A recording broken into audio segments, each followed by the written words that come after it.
Go. Hello, welcome to Ghost Stories. This is going to go Father, Son, Holy Spirit. Peace be with you.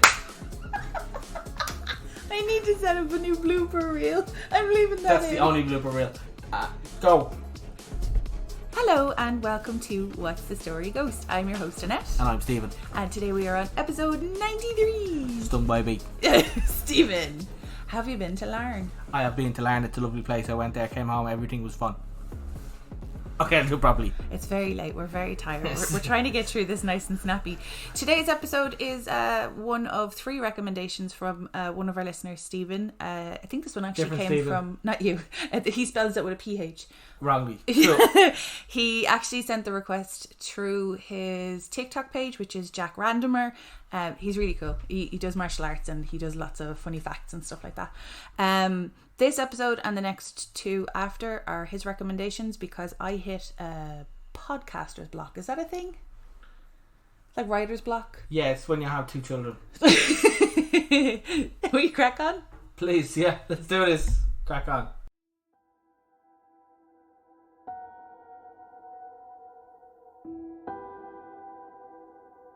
Cairndhu House is an extraordinary sight to behold. I mean, sure, it's a crumbling Victorian mansion, but my God, did I get the chills the first time I saw a picture of the place. And not just because of its architectural Gothic style, that has aged as well as Gothic style homes always do, but you can get a real sense of how grand this home was when it was built. And the home balances quite well a bouquet of luxury and a bit more than a pinch of horror. Located off the coast road in Cairnfunnock Country Park, Larne, Northern Ireland, the home is a 4-minute drive or a 34-minute walk from another spooky location we have covered, Balgally Castle. This information is more or less me trying to give Stephen the not-so-subtle hint wink wink. The home was constructed after 1878 as a summer retreat for Stuart Clark, a wealthy Scottish textile industrialist who married a young woman from Larne. The house had 2 stories, a charming wooden veranda at the front and a spacious balcony upstairs. The home underwent an extension in 1897 by Samuel P. Close, resulting in a multi-gabled structure that could accommodate a large number of guests at once. The addition of the south wing in 1906 was the final major renovation at the property. The home had a large wooden front door on the north side that opened into a spacious hall. One of the main features of the hall was the grand oak chimney piece, which had intricate carvings depicting the Jolly Beggars and the departure of Mary, Queen of Scots from Lochleven Castle. On one side of the property there was a spacious billiard and smoke room, along with a stunning drawing room. Toward the rear of the house there was a schoolroom and accommodations for the housekeeper and steward. The stately home had a total of 60 rooms and sprawling acres of land, some of which were destined to be transformed into beautiful gardens, brimming with an abundance of plants and flowers. In 1907, Mr. Clark passed away, but the home was still regularly used by his wife, Annie Clark, and their daughter, Robina Elizabeth Clark. When Mrs. Clark died, Robina continued to visit the home as a summer residence until 1918, when it was sold to Sir Thomas and Lady Dixon for £8,000. A little over £500,000 today, which, let's be honest, in its current state, it's a frickin' steal. The land at Cairndhu House was then used for grazing cattle, which had been bred for beef. Stephen, what do ghost cows say? Moo! During World War II, the home was converted into a war hospital. After the Dixons had resided there for over 4 decades, they donated the property to the Northern Ireland Hospital Authority, who then transformed it into a convalescent home. The Sir Thomas and Lady Edith Dixon Hospital began operating in 1950, becoming the first convalescent home owned by the Northern Ireland Hospitals Authority. It was equipped to house up to 40 patients with a maximum stay of 6 weeks. It boasted 2 dining rooms, one for males and one for females, a reception room, a nurse's sitting room, a hall, bedrooms, bathrooms, separate men's and women's sitting rooms, a library, a billiards room, a surgery, an examination room, as well as a pudding green. Upon its inauguration, the hospital was self-sufficient, with staff hired to manage the dairy cattle and cultivate the extensive vegetable garden. In 1986, the convalescent house was permanently closed and later acquired by Larne Council as part of the Cairndhu County Park estate. In 1996, Cairndhu House, along with its 22 acres of land, was sold to a property developer by Larne Council. Unfortunately, the property has been abandoned and has fallen into a state of extreme disrepair since then. Many photographs and videos circulating on the internet show that much of the ceiling has caved in on itself, making much of the property inaccessible. Most of the walls, both inside and outside, are covered in graffiti. The once grand and regal building is now crumbling into nothingness. Many of the beautiful things, including featured fireplaces and ornate staircases, have become victims of both vandalism and time. Director Ridley Scott filmed a part of his sci-fi thriller Morgan in 2015 at Cairndhu House. The movie is about a corporate risk management consultant who was called into a remote research lab to decide whether or not to terminate an at-risk artificial being. The site underwent significant improvements to ensure it was a safe environment for filming. Due to its rich history, many owners and variety of uses, Cairndhu House is believed to be the scene of many paranormal occurrences. Derek Sweetnam, the estate manager after the sale in 1996, claimed that gardeners and carpenters would often hear strange noises, not coming from the many bedrooms or the big hall or even the library. No, these noises are coming from under the goddamn floorboards. Some are convinced it's haunted, he said. Security manager Jim McElhenney recalled his first night in the top floor office. He brought his pet Jack Russell for company, which, can I say, is always a good idea. Working somewhere spooky, bring your dog. They are better than a spirit box for letting you know you're not alone. But at around 1 a.m, Jim heard a peculiar noise. He described it as if someone had lifted a hammer and rattled it on a radiator in the room he was sitting in. His dog ran over to the radiator and started barking and sniffing around it. The next night, he heard the same strange noise, but never did figure out its source. Stanley and Hazel Glenn went to Cairndhu House in 1992 with their wedding photographer to take some atmospheric photos of their special day. I have to say, as a person who chose the most expensive hobby in the world, if I was working with a couple like Stanley and Hazel and they wanted to go somewhere like this, to me, that would be the coolest couple ever, just saying. Anyway, Hazel remembered feeling a little nervous because she had heard stories about the place being deserted for years. However, they soon forgot all about it with the excitement of their wedding day. After their wedding, the couple received their photographs and were horrified to see a shadowy figure looking out of a window. According to Stanley and Hazel, the figure was a nurse and seemed to be gazing sadly out at the world of the living. Hazel said that she had never felt stranger in all her life. Neither she nor Stanley have visited the home again and have no plans to do so. And then again in 1997, a child in Victorian dress was discovered lurking in the background of a photograph taken at a wedding held at a mansion. Interestingly, the apparition was visible only in one photo out of 28 of the same scene. After learning about the alleged paranormal activity, a ghost hunting company named Shadows decided to investigate further. According to one of the paranormal chasers on the team, when they arrived, they found that the unlocked front door refused to open no matter how hard they pushed. They then went into the gardens and asked a worker to open the front door, which opened with ease. The worker even mentioned that it was impossible to lock that door. When they entered the mansion, they all felt a strong presence.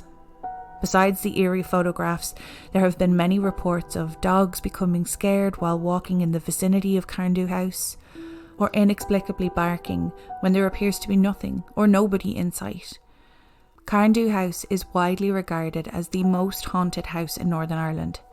It's currently owned by brothers Des and Leon Loughran. In 2020, plans were announced to convert Cairndhu House into a retirement village comprising of 80 bedrooms and retirement cottages with access through Cairndhu Country Park.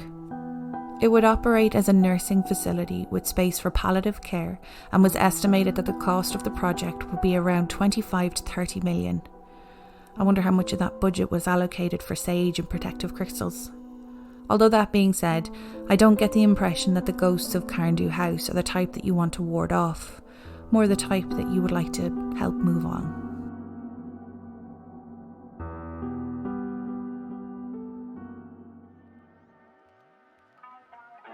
What do you think of that story? That was a really good one. Isn't it really good? It was going along nicely, and I was looking at some pictures, and then I realised there's a golf course right beside it. And then you went into spookiness, and I was like, that's cool.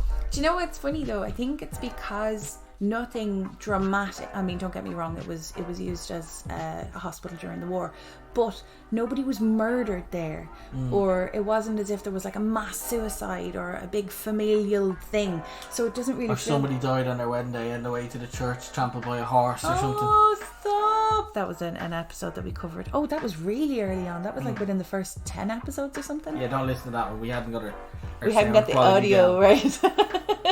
Like, don't get me wrong. But also listen to that one. I love getting new listeners. But at the same time, I'm like, if you could just start on episode 52, I think that's around about where we got it.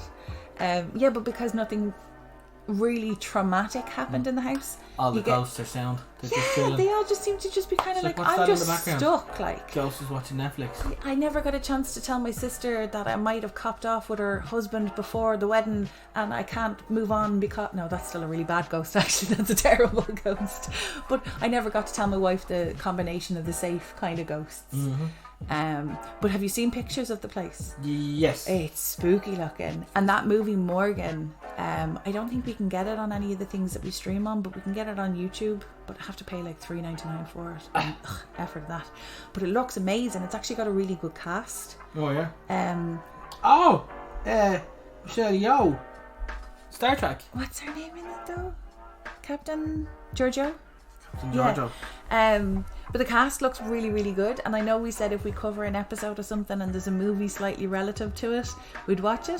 So I will try and figure out a way that I can get a hold of it. It's very creepy. It's I think it's more of like there might be a little bit of icky gore in it, but I think I could see past that. But it looks really, really good. If we ever do go anywhere near Larne, we have to visit those two places. And the golf course. And the golf course. I actually think you have to walk through the forest to get to it. I was looking on the map, and in order to get to the clubhouse, you drive through the lane, and I think Cairndhu House is along that lane somewhere, and then you keep going to the... Right, you go play golf, and I'll bring the kids into the haunted house. Yeah, that's a great idea. I have two characters. How? This is a part of it, like... What stood out to you? Go, I'm excited. The married couple. Yeah. So you need someone young and beautiful. Yes, because she's from Larne. And I was going to play that role, but no. Tom Holland, and I don't know this particular woman's surname, Zendaya. They're obviously the young couple, and then the photographer is, yes, you've guessed it, she's back, Kathy Bates. Because she's a great photographer. She's a great photographer. I mean, screw you, Annie Lennox, but like whatever. Wait, no, not Annie Lennox. Annie Leibovitz.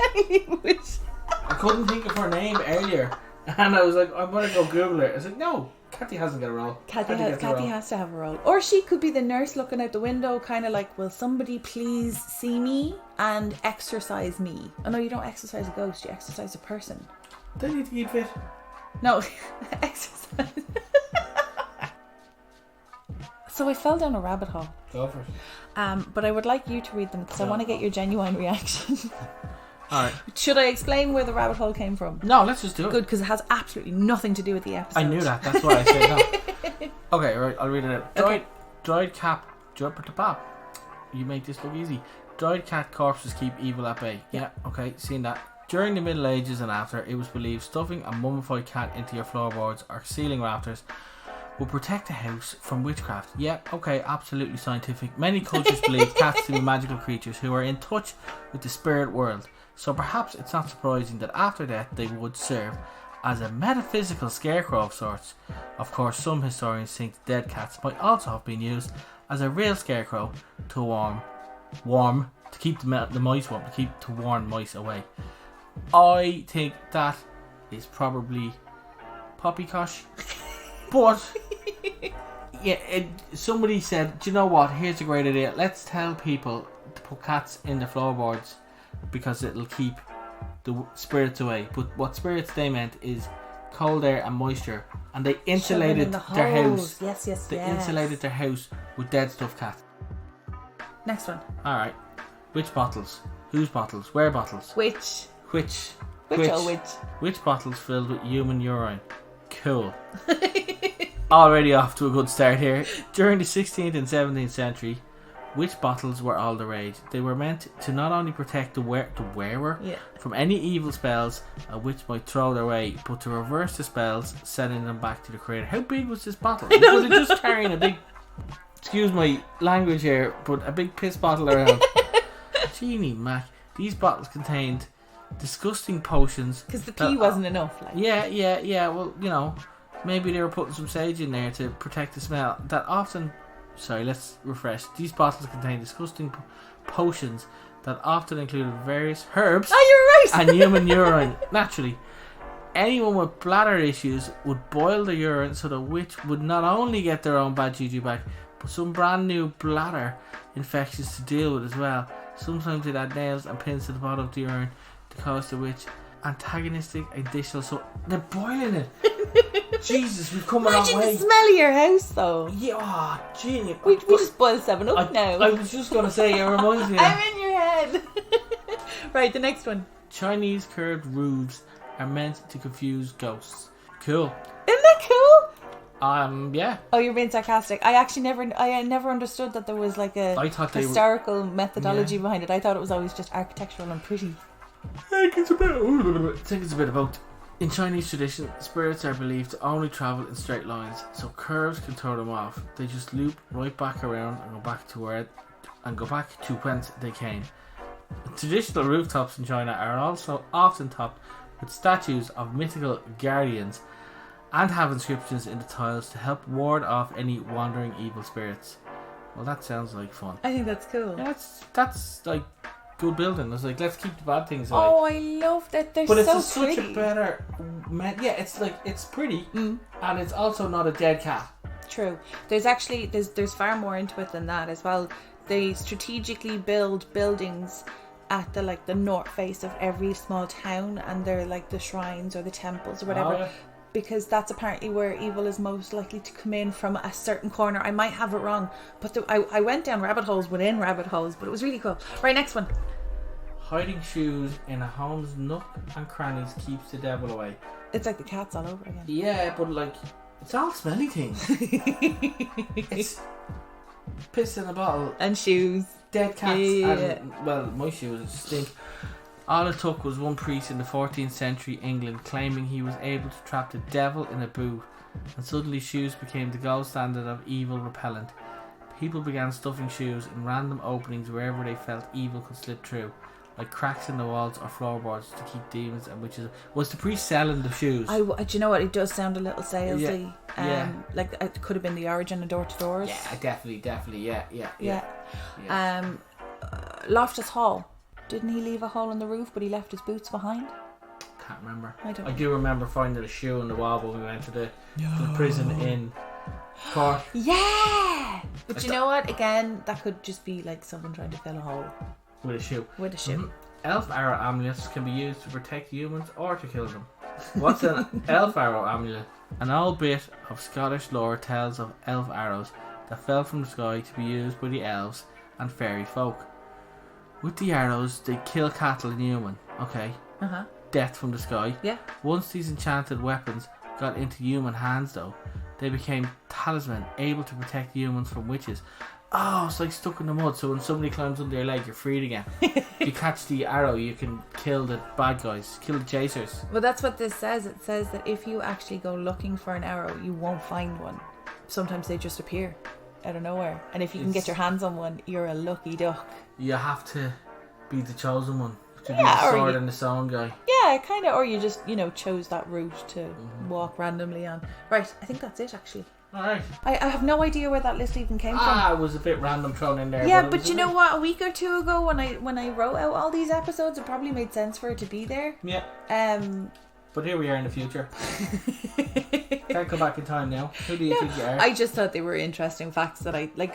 We have so many things here. Like we have the Celtic knot, we have the Celtic cross, we have all these things that we symbolise things behind. And I just went on a little bit of a fumble through Google looking at random stuff, and I was like, anyone who reads my history is going to be like, what's wrong with your Mrs. Steven? That is a whole new episode. Do we really want to pull on that thread? Because you will die on that hill. We finish up there?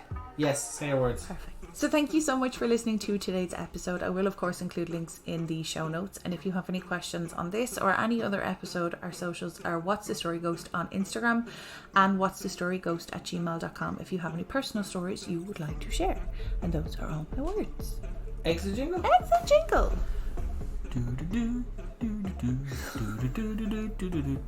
Is he big? Is he small? Bye. Did you watch Spider-Man without me? I'm getting the impression you watched Spider-Man without Tom me. Holland. It was a character. From Spider-Man? Yeah, but I watched that one with you. Did you? You didn't watch the other one? The Oh no, I remember watched it without you. You watched the one out. Yeah.